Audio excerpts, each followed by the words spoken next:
Một nửa em chưa được một nửa. 6 mấy này trời ơi. Mấy con long huyết cơ này. Có vô cực tôn rồi này. Đấy nó mất hết long thái tử ở dưới rồi. Thôi mình xong qua vô cực tôn.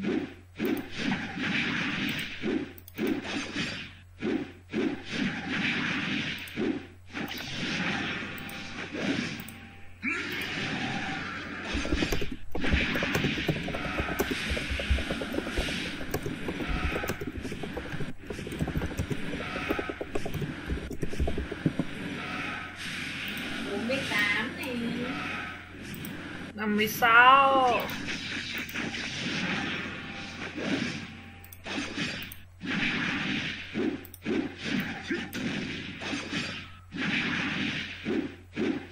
Ôm 7 phút rồi. Phải được 2 con.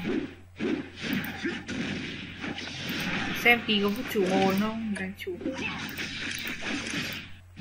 Bố hay bố thì em lấy đến mớ ở dầu quá.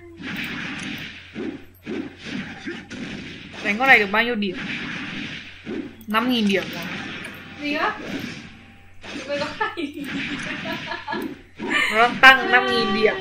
Đánh xong là được 5.000 điểm rồi. Chơi được một thứ.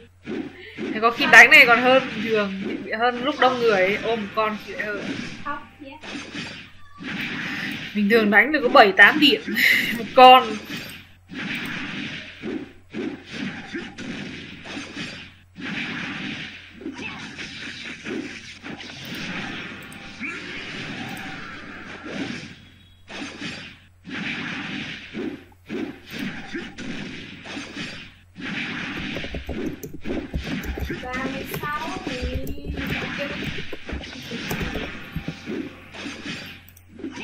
Hồi lâu rồi không để ý thì bao nhiêu là tăng hết đến khi người ta lên tháo hết sơn rồi.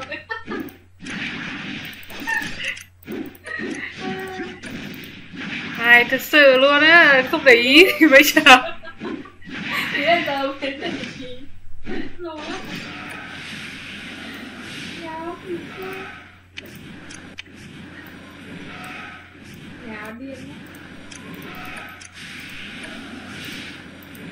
Cái này người ta phải làm cái lại, cái vái lại ấy, thật sự là